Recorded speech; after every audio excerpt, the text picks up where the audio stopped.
नमस्कार, मैं हूं विनय और आप देख रहे हैं सेवन तक।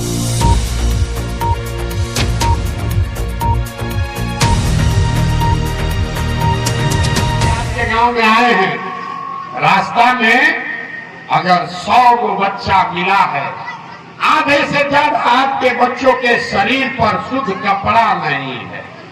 जितना बच्चा यहाँ है देख लीजिए, ज्यादातर बच्चों के पैर में हवाई चप्पल भी नहीं है। हम सुबह से शाम तक पैदल चलते हैं, किसी का बच्चा पढ़ता हुआ नहीं मिलता। या तो आपका बच्चा विद्यालय गया नहीं, और अगर गया तो 10 बजते बजते खिचड़ी खा के रोड पर घूरा पर दौड़ रहा। ये आपके बच्चे हैं। लोगों से पूछते हैं तुम्हारे बच्चा का ऐसा दुर्दशा का है, तो लोग बताते हैं भैया इतना गरीब है, कहां से कपड़ा खरीदे, कहां से खिलाए, कैसे पढ़ाएं। तो मेरे भाई, जिन नेताओं ने आपको इतना गरीब और बदहाल बना दिया कि आपके बच्चे के शरीर पर कपड़ा नहीं, पैर में चप्पल नहीं, पढ़ने के लिए किताब कॉपी नहीं, खाने के लिए भरपेट भोजन नहीं, लड़का बीमार पड़ जाए तो दवा डॉक्टर नहीं, वही नेता कल आएगा यहाँ वोट मांगने।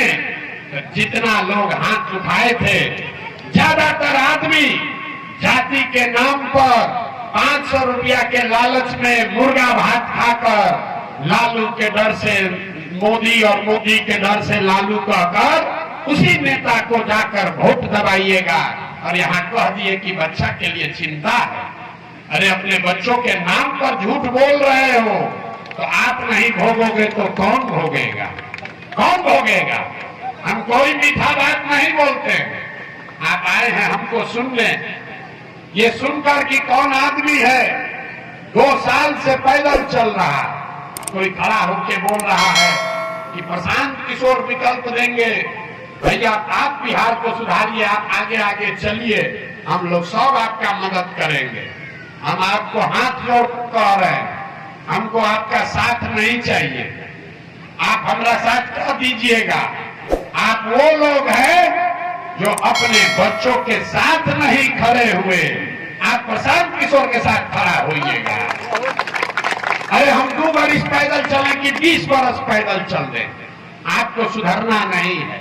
यहाँ बैठा हुआ कोई ऐसा आदमी नहीं है जिसके घर का जवान लड़का, आपका पति, आपका बेटा आपको छोड़कर मजदूरी कर नहीं गया। आपका मत ऐसा मारा गया है कि आप दूसरे के लड़के प्रशांत किशोर को देखने आए हैं कि आदमी अपना घर परिवार छोड़कर 2 बरस से घूम रहा। हम तो 2 बरस से घर छोड़े हैं। आपके घर के बच्चे आपको बरसों पहले छोड़कर चला गया मजदूरी करने।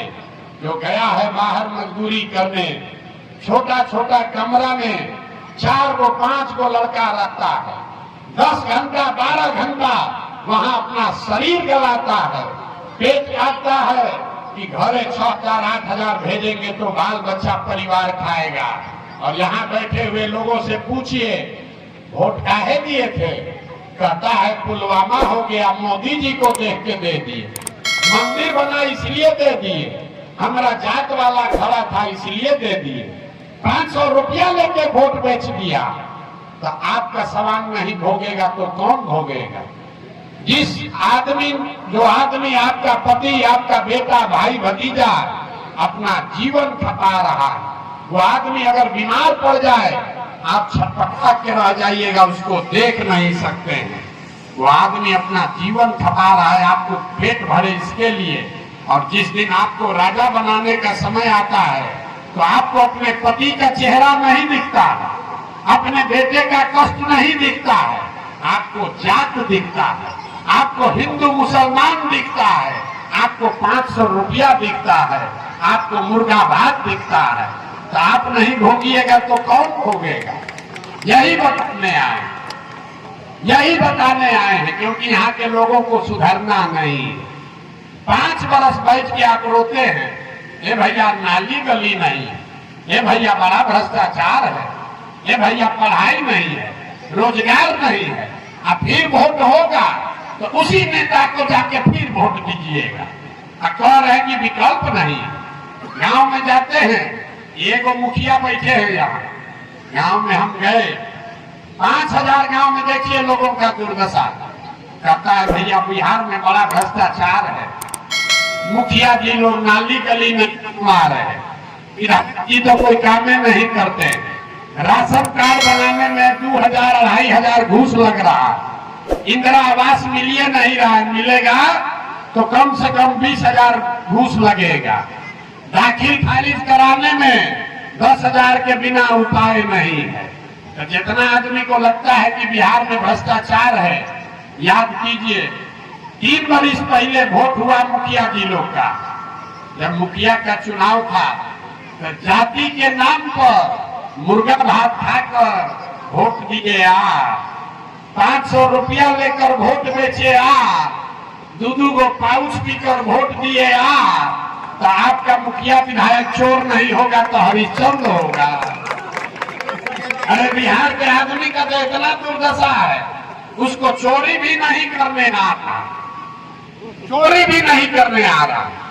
जिस मुखिया विधायक को 500 रुपया लेकर वोट देते हो, जाति के नाम पर जिसको जिताकर भेजते हो, वही जब जीत कर आता है तो न जात देखता है न आपका बात देखता है, आपके और आपके बच्चों के हलक में उंगली डाल के 10,000 20,000 घूस लेता है, और आप बात चिल्लाते हैं कि बिहार में बड़ा भ्रष्टाचार है।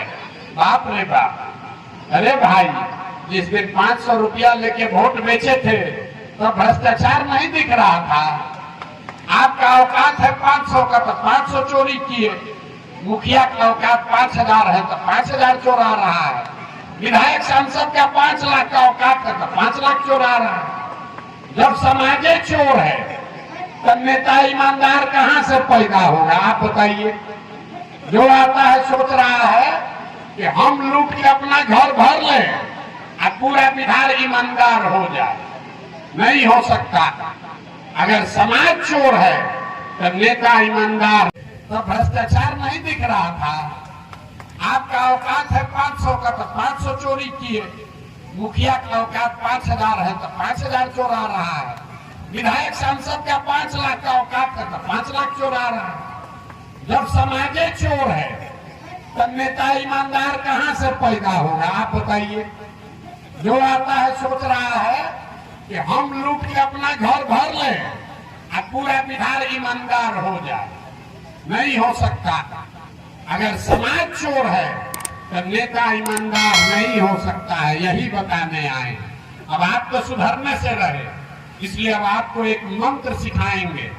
अगली बार जब वोट देने जाइए, वोट देते समय स्वार्थी बनिए, अपना स्वार्थ देखिए, अपने बच्चों का स्वार्थ देखिए।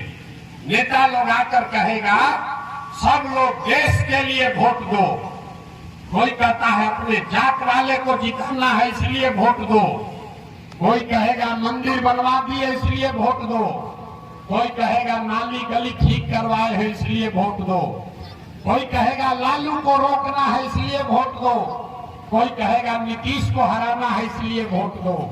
हम आपको एक लाइन का, एक पंक्ति का सूत्र बता रहे हैं, वोट जिसको देना है दो, लेकिन जीवन में एक बार वोट अपने बच्चों के लिए दो, अपने बच्चों के लिए दो, नेताओं के लिए नहीं, जात के लिए नहीं, देश के लिए नहीं, बिहार के लिए नहीं, एक बार वोट अपने बच्चों के लिए दो।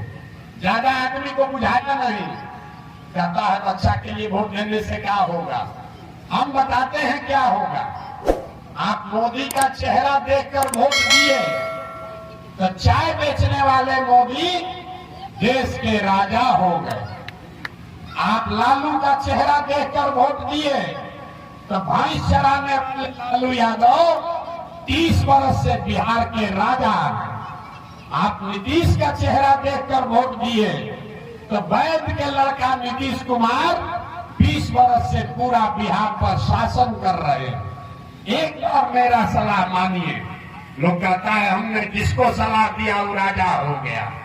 एक बार मेरा सलाह मानिए, अगली बार वोट अपने बच्चों का चेहरा देखकर दीजिए, आपके वोट में इतना ताकत है, आपका बच्चा भी बेरोजगार नहीं रहेगा। लेकिन अपना बच्चा छोड़ के जाति और नेता को देखकर वोट दीजिएगा तो लिख के ले लीजिए, जिस गरीबी बदहाली में आपका जीवन बीत रहा है, इसी गरीबी बदहाली में आपके बच्चों को भी जीना पड़ेगा। कोई नहीं सुधार सकता, कोई नहीं सुधार सकता है। एगो प्रशांत किशोर आए कि 10 प्रशांत किशोर आ जाए, जब तक आप नहीं सुधरिएगा तब तक कोई बिहार को नहीं सुधार सकता है। यही बात बताने आए। हम वोट मांगते नहीं, पैसा चंदा लेते नहीं, किसी का एक कप चाय भी नहीं पीते, अपना पानी चाय टेंट तंबू साथ लेकर चलते। लेकिन आपसे मांगने आए हैं आपका दुआ, आपका आशीर्वाद। बिहार, जय बिहार, बिहार में बदलाव लाना है, बिहार में बदलाव लाना है, बिहार में जन स्वराज की विचारधारा के 3 स्तंभ हैं। इसके द्वारा पूरे बिहार में बदलाव लाने की तैयारी है। यहाँ बेरोजगारी इतनी अधिक है, कोई घर नहीं बचा है जिसका लड़का पलायन नहीं किया हो। तो ये स्थिति, शिक्षा की स्थिति बदतर है। उन्होंने जो नारा दिया वो खुलकर, ये पहली बार कोई ऐसा नेता सामने आया जो यह कहता है कि बिहार में बदलाव लाएंगे और उस दिन बिहार को विकसित मानेंगे जिस दिन गुजरात, मुंबई, इन जगहों से वहां के युवक यहाँ काम करने आएंगे, तब यह बिहार वो तो उन्होंने कहा ये लड़ाई अर्श और फर्श की लड़ाई है, चाहे हम अर्श पर जाएंगे या तो फर्श पर मरेंगे, ये स्थिति है। तो यहाँ ये जो बात वो कह रहे हैं जनसुराज के माध्यम से, और 2 अक्टूबर को जनसुराज की ये पार्टी जनसुराज पार्टी के रूप में अस्तित्व में भी आ जाएगा। तो ये पार्टी के द्वारा हम लड़ाई लड़ेंगे, क्योंकि देश में बदलाव, राज्य में बदलाव लाने के लिए बगैर सत्ता का कोई उपाय तो होता नहीं है। इसलिए सत्ता परिवर्तन करेंगे और सत्ता के माध्यम से हम बिहार को बदलेंगे। और आज हमारे सुदूर ग्रामीण क्षेत्र में जन स्वराज के लिए श्री प्रशांत किशोर जी आए हैं, क्योंकि हमारे माता एवं बहनों को अपने मतों की हक और अधिकार के विशेष जानकारी दी है। मैं आशा करता हूं कि हमारे क्षेत्र में जितने भी आज की इस सभा में उपस्थित माता एवं बहनों, नौजवान साथी थे, सभी अपने मतों का सही सदुपयोग भविष्य में करेंगे, ताकि अपने आने वाले पीढ़ियों के लिए अपना उज्जवल भविष्य हो।